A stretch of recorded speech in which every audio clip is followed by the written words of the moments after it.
Tottenham Hotspur 4, Manchester United 3. And what a game it was. For the neutral, it would have been very entertaining to watch. But for the Spurs fan or the Man United fan, it would have been a little bit nail-biting. But in terms of Manchester United, we really, we did deserve to win the game, I think. In terms of stats overall, by the end of the game, we did have more XG. We created more chances and had more shots. But unfortunately, we weren't able to get past Tottenham. We really should have won the game. But yeah, in terms of Ruben Amorim's starting 11, he did make quite a lot of changes. And personally, obviously it wasn't really as many changes as I made, but he definitely did make some changes. So you had Bayinde starting in net, then Euro, Lindelof and Martinez making up that back three. So in terms of my back three or my 11, it would have been Onana in net for me, then Euro, Maguire and Lindelof. But for the midfield four, wing backs anyway, Mazraoui and Dalot started for Ruben Amorim. I would have started Dalot and Malacia, and then I would have had a double pivot of Eriksen and Casemiro.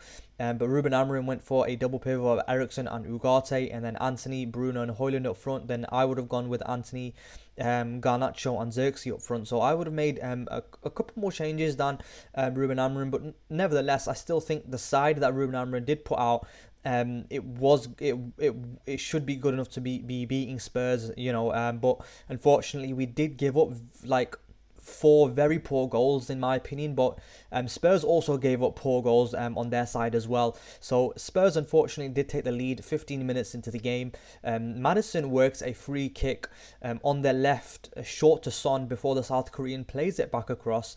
It's initially played to Porro for a shot, so he shoots. However, after a nick, Bayinde parries it to Solanke.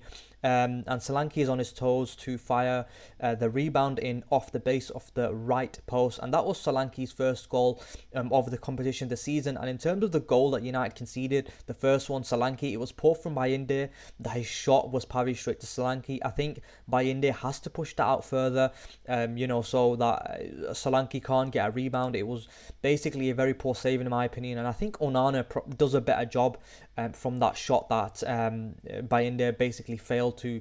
He saved it, of course, but he failed to get it out of danger. But yeah, in the 22nd minute, Eriksen does fire a shot from inside the box, but Bissouma blocks brilliantly in front of Foster. So I think that shot that Eriksen has could have also gone in as well. There's a blocked effort, but Eriksen did have like 2 shots from inside the box and a free kick in the first half, and he failed to get a score, unfortunately. So Bruno does get a free kick a couple minutes later, and then this is the Eriksen free kick that I just mentioned. He just puts it over, unfortunately. Spurs do get a chance. Mazraoui picks up a yellow for a foul. From the resulting free kick, Kulusevski turns in the box and has a shot, but it's saved by Inde. It was a good save by Inde, but in terms of United, it's still showing that we're poor from set pieces. In the first half also, we were forced into making a substitution at the end of the first half. Lindelof did go off for Evans, so Evans came on, and he did alright. But yeah, in terms of Eriksen though, he does have another shot at the end of the first half, and this is 2 minutes into injury time in the first half. But again, his shot from inside the blocks is a low effort, and it's blocked well by the foot of Gray, the Spurs defender. So yeah, in terms of halftime summary, I think both teams were defending pretty well. The goal that United conceded was pretty poor in my opinion. Like in terms of halftime stats, it would have been probably fair if both teams were going to halftime 0-0, but unfortunately United did go into halftime 1-0 down. So in terms of both teams were defended well. There weren't really many chances. I think United in the first half had 0 big chances. Spurs had 18 touches in the box and United had 15.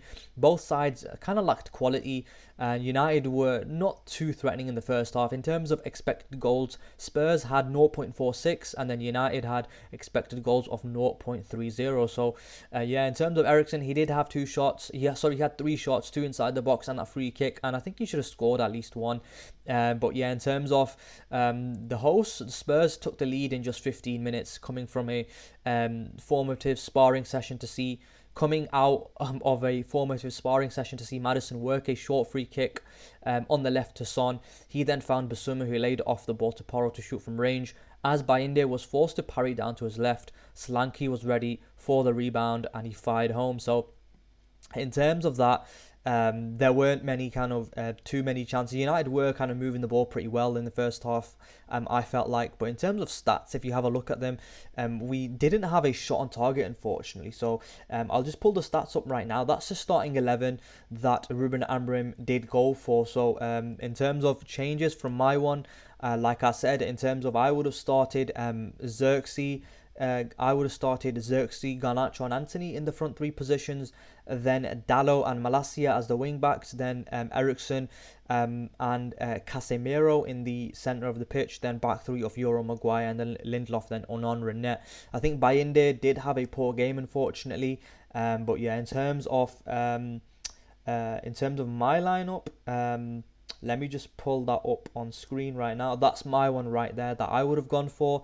But this is Ruben Amorim's one right now that you're looking at. So, yeah, in terms of another point that I forgot to mention, Marcus Rashford wasn't even on the bench again. So, I think something's gone down. I'm not sure if he's punishing him. I've got no idea why he wasn't on the bench, but yeah, it might have been useful, Rashford coming off the bench, because we didn't necessarily have that much quality. Actually, we did have quality coming off the bench, of course. We had Amad and Zirkzee, who both offered some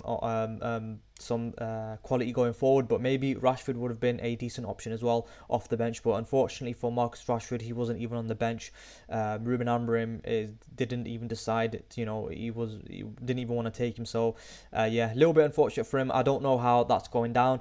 In terms of stats, let's just have a look at the stats. There are your stats there for the game.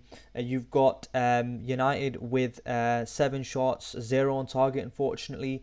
And then Spurs have got the 6 shots, 3 on target. Spurs leading possession just by a little bit, but in terms of overall XG in the first half, it was pretty even. So yeah, there are your stats for half time. So in terms of the second half, though, this is where the goals really did start flooding in for both teams. Spurs do make it 2-0 through Kulusevski, 1 minute after half time. So Kulusevski smashes it past Bayinde. The chance arrived after Maddison played a low cross from the left byline and Martinez failed to prod it clear. I think it's poor from Martinez in his own 6-yard box. And then Kulusevski is there to put it in. So Son and Maddison work it really well down the left side. Mazraoui is in a little bit of a 2v1, but Euro is still there as well. I think it's a little bit of poor communication from Mazraoui and Euro to actually let Maddison cross that ball in. I think what should have happened was Mazraoui should have followed Maddison and then attempted to block the cross, and then Euro should have kind of gone to close down. Who was gone down to close Son? Sorry, gone to close Son down. So Son has the time to kind of play that ball to Maddison, who makes that run down the left side, left channel, left byline. And, he's got too much time there. And, I think Mazraoui and Euro need to be doing a little bit better there to stop that cross coming in. But the cross comes in and Martinez fails to basically get it clear. It's poor from Martinez as well. And then Spurs make it 2-0. Yeah, Kulusevski's just there 6 yards out or whatever to make it 2-0. And he's not going to miss from there, unfortunately. So, yeah. Spurs do make it 3-0 as well in the 54th minute. And I thought, game was pretty much done at this point. So I was pretty annoyed. Solanke does make it 3. Spence fires over an exquisite ball from the left touchline. Solanke brings it down before cutting back from the left, shifting past Martinez and Evans and powering the ball into the bottom left-hand corner for his second goal of the match. So I think this is poor from Martinez. He tried to play Solanke offside and it just didn't go down. He was onside, unfortunately. Lisandro Martinez can see Solanke right in front of him, and he still doesn't play him. He still doesn't play him offside. He plays him onside, and it's really poor for Martinez, in my opinion, to be in that position whereby you're looking at Solanke, who's right in front of you, and then you play him onside. I think Martinez needs to be doing a lot better there. So possibly I would say 2 errors coming out from Martinez for them 2 goals. I think the first goal is probably Bayinde.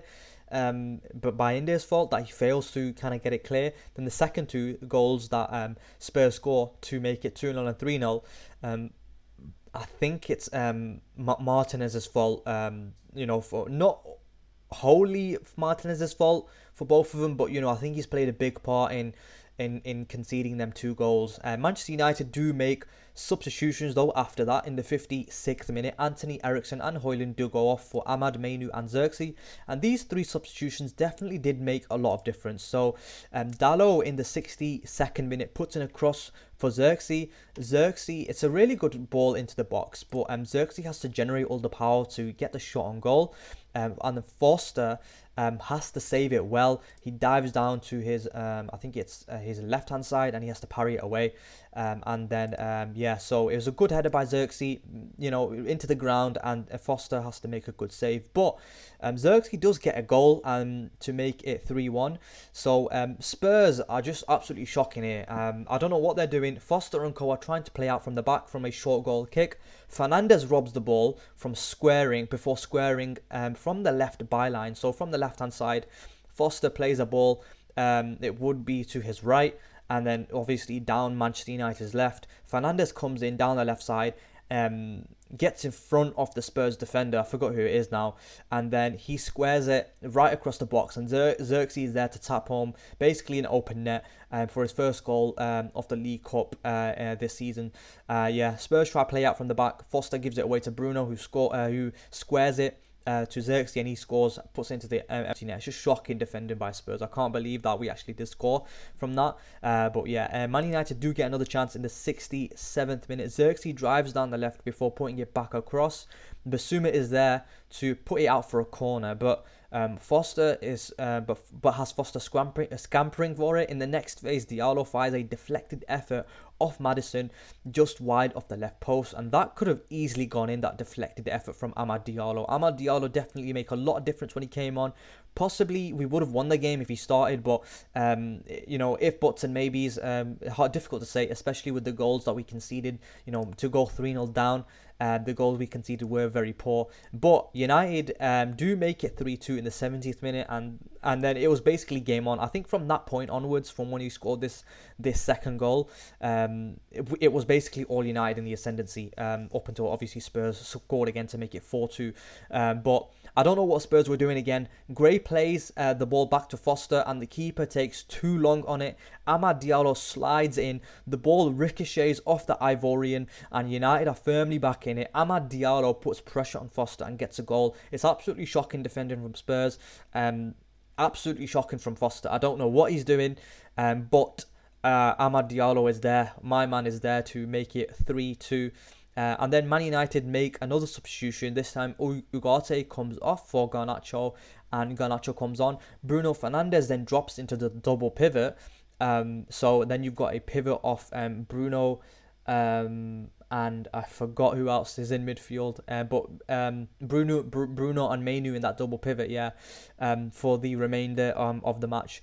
In the 74th minute, though, Bruno does play Mazraoui down the left side. He chops inside and shoots, and it just goes just wide. I think if Zirkzee had made a run across the box, he could have been there for that tap-in, but what Zirkzee done, he decides to check his run and just stay in that position, hoping that Mazraoui cuts it back to him, but the ball doesn't come to him, and Mazraoui shoots wide. Possibly Zirkzee could have made a darting run across the box, but yeah, Diallo has another shot in the 82nd minute, but Forster flaps and boots it away. Is a really weird save, and he didn't even dive.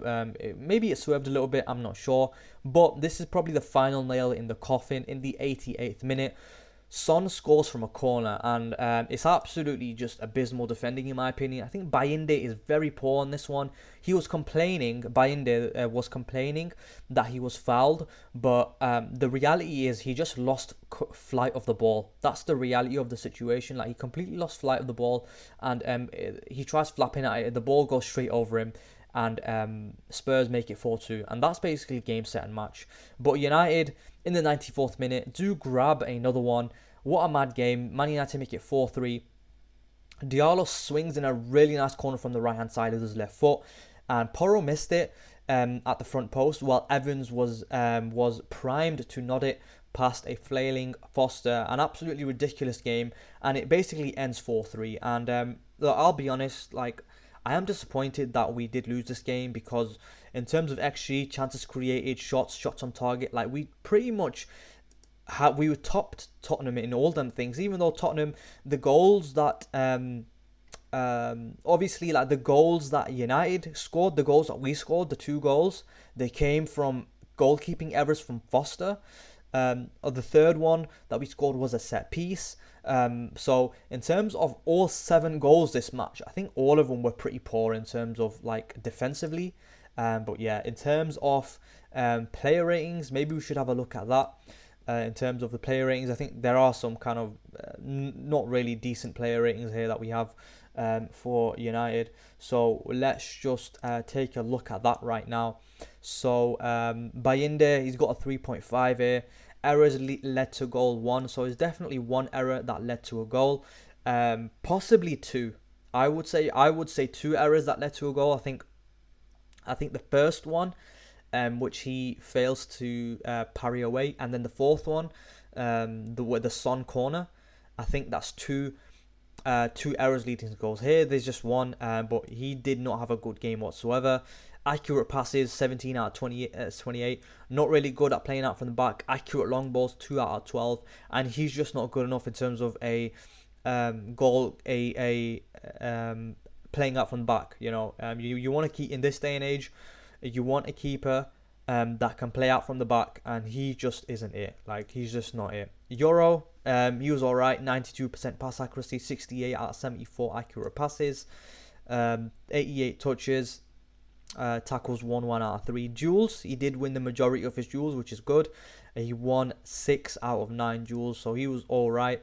But you can see defensively, like, we've got poor ratings here because of, we conceded 4 poor goals. Lindelof, he had to go off just before half time. 86% pass accuracy. In terms of his duels, he wasn't involved in any duels. Here you can see he's not involved in any duels, but yeah, he was alright.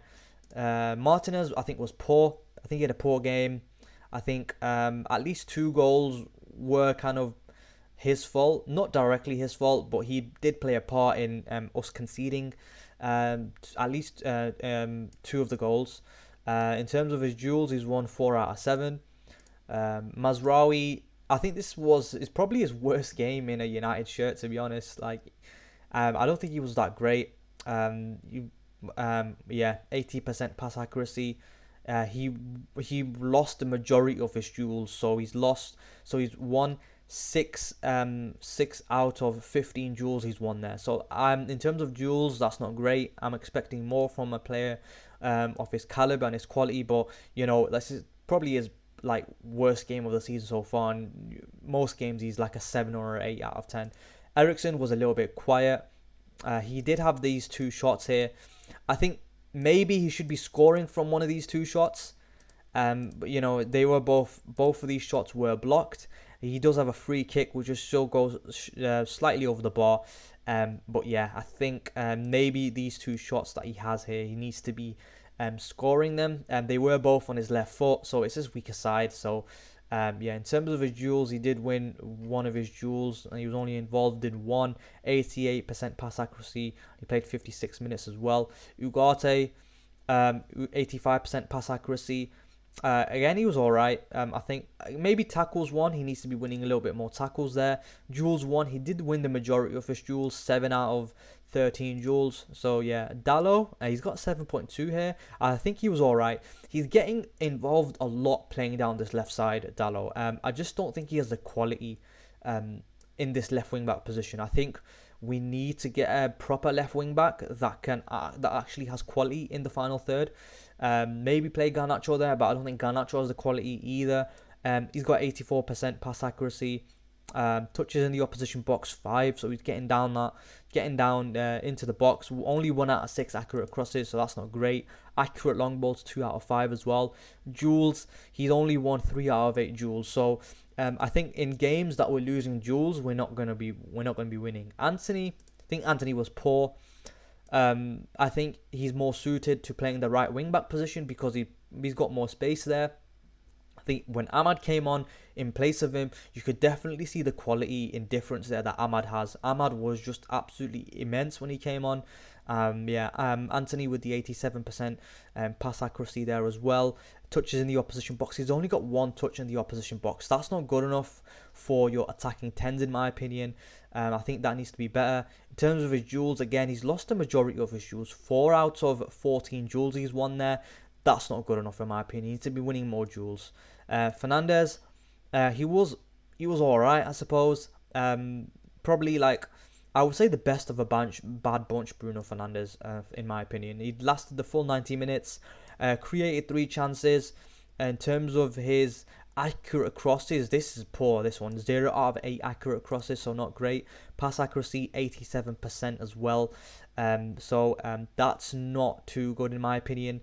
Accurate long balls, 3 out of 5, which is alright. But yeah, this accurate crosses isn't good enough. That needs to be better. In terms of his duels, he didn't win the majority of his duels either. He's lost the majority of his duels.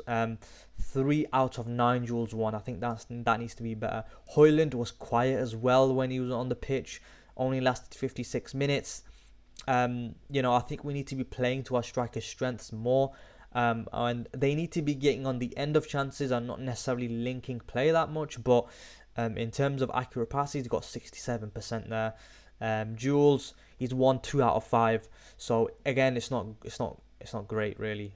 Needs to be doing better. So in terms of the substitutes, you can see how well the substitutes performed, most of them, except for Garnacho and Menu with the ratings there. Jonny Evans came on. He scored in the 93rd minute there, or 94th minute. So Jonny Evans, 86% pass accuracy. Duels, he won 2 out of 2 of his duels as well. But yeah, he was alright when he came on, I suppose. I don't think he was particularly at fault for any of the goals, really. Amad Diallo, what a player he is. Absolutely insane player. What an impact that he had when he came on the 35 minutes he was on the pitch.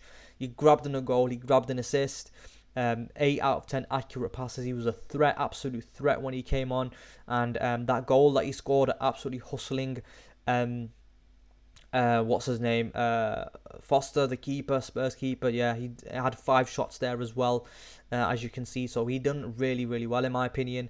7 touches in the opposition box in only 35 minutes that he was on, compared to Anthony's just 1. And I think Anthony was on the pitch for about 56 minutes. So he's done really, really well there, Amad Diallo. Successful dribbles, 1 out of 2. Accurate long balls, 1 out of 1. Duels, he's only won 1 out of 3 duels, but he did have a much more of an impact than Anthony, who only had, again, 1 touch in the opposition box. Kobbie Mainoo wasn't neat and tidy on the ball when he came on as well. Maybe that needs to be a little bit better. 69% pass accuracy. He wasn't really doing too much for me. Didn't really create anything. Was a little bit of a passerby. He's won 4 out of 10 duels. It's not amazing, but yeah. Zirkzee, he did score, so that was good. Bruno Fernandes kind of made it for him. He was in the right position to put the ball into the back of the net. But Højlund would have scored that as well. Maybe he needs to do better in terms of his getting into goal scoring positions. He did have that header as well that was saved, I think. Header, throw in, set piece. So he did have that header that was saved. But yeah, maybe he needs to be getting more touches in the box. But yeah, it was kind of difficult for him. 1 big chance missed as well. 10 touches, 4 touches in the opposition box.